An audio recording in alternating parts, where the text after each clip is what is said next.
Hardy Weinberg principal. हम लोग इस वीडियो में देख रहे हैं हार्डी विनवर्ग प्रिंसिपल के बारे में। Hardy Weinberg principle evolution chapter class 12 का ये टॉपिक हम लोग देख रहे हैं, हार्डी विनवर्ग प्रिंसिपल। इस प्रिंसिपल में बताया गया है कि इन ए गिवन पॉपुलेशन, जो पॉपुलेशन है इन ए गिवन पॉपुलेशन के बारे में बताया जा रहा है कि in a given population frequency of occurrence, ये कह रहा है कि जो फ्रीक्वेंसी है, frequency of occurrence of alleles, frequency of occurrence of alleles, ये एलील्स के बारे में बातचीत कर रहा है कि इन ए गिवन पॉपुलेशन, कहाँ की बात हो रही है, तो कह रहा है कि इन्हें गिवन पॉपुलेशन में बता रहा है कि जो दिया हुआ पॉपुलेशन है उसमें इन्हें given population frequency of occurrence of alleles, ये एलील्स की जो फ्रीक्वेंसी है और क्या बता रहा है ये, और एलील्स और जीन, एलील्स और gene can be finding out, कह रहा है कि दीज फ्रीक्वेंसीज कह रहा है कि रिमेन्स फिक्स्ड, ये रिमेन्स फिक्स्ड होते हैं, remain fixed and even remain the same, या फिर ये सेम होते हैं थ्रू जनरेशन। आगे बता रहा है कि this fact was represented by Hardy Weinberg principle. Hardy Weinberg principle ने इसको कहा यूजिंग अल्जेब्रिक इक्वेशन, इन्होंने इसके लिए अल्जेब्रिक इक्वेशन दिया। दिस प्रिंसिपल स्टेट दैट, ये प्रिंसिपल क्या बताता है, ये प्रिंसिपल बताता है कि allele frequency in a given population are stable, ये एलील की जो फ्रीक्वेंसी है, एलील की फ्रीक्वेंसी है कहाँ पे, इन ए पॉपुलेशन में वो क्या होती है, वो स्टेबल होती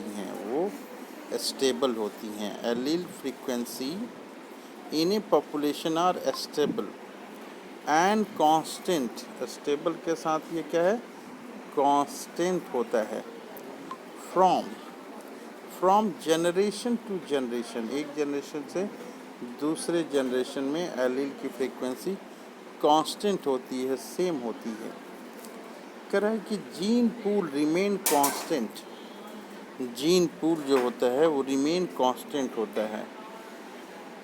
this is called genetic equilibrium, इसको जो है जेनेटिक इक्विलिब्रियम कहते हैं।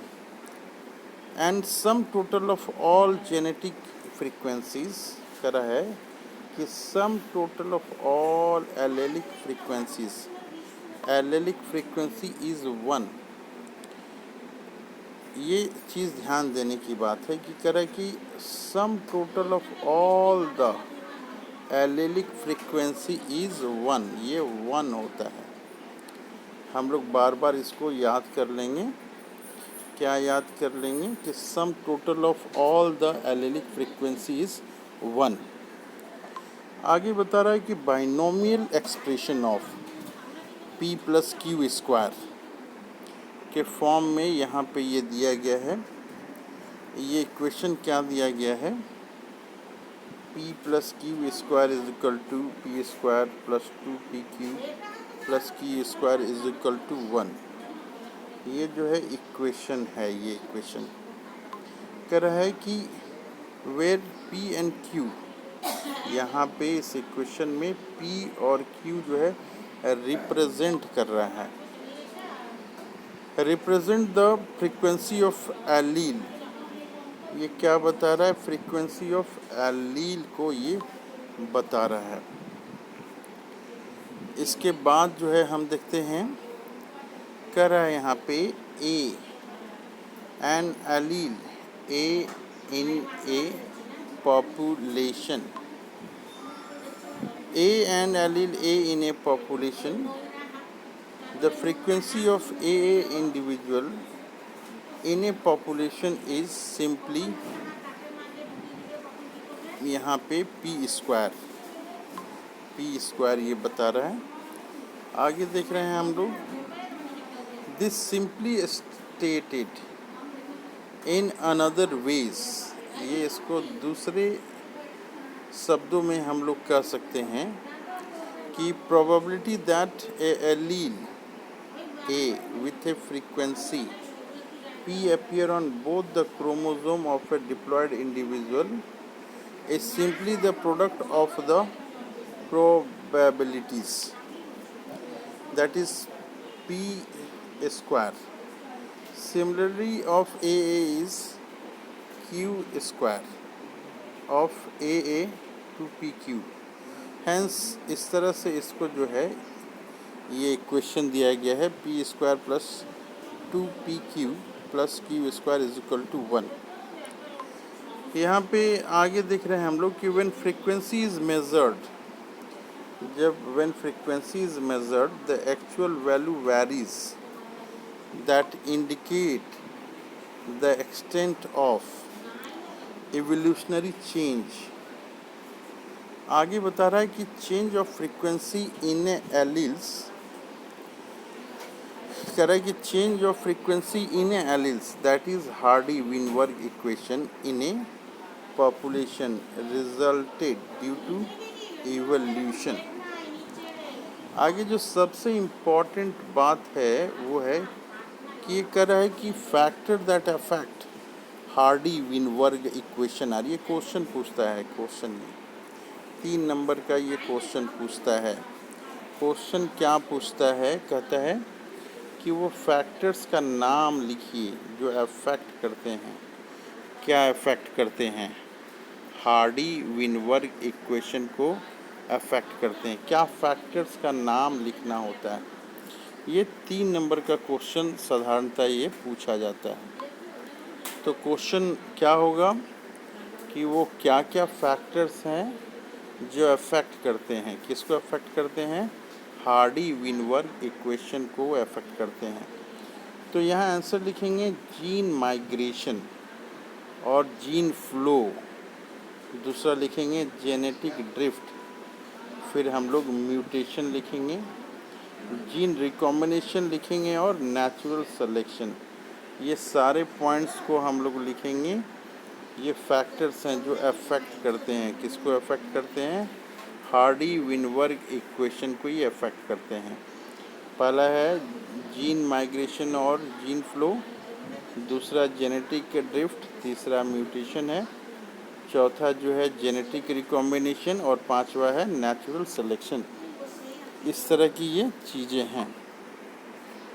कह रहा है कि ड्यूरिंग जेनेटिक ड्रिफ्ट में ये क्या होता है, कह रहा है कि during genetic drift sometimes change in allele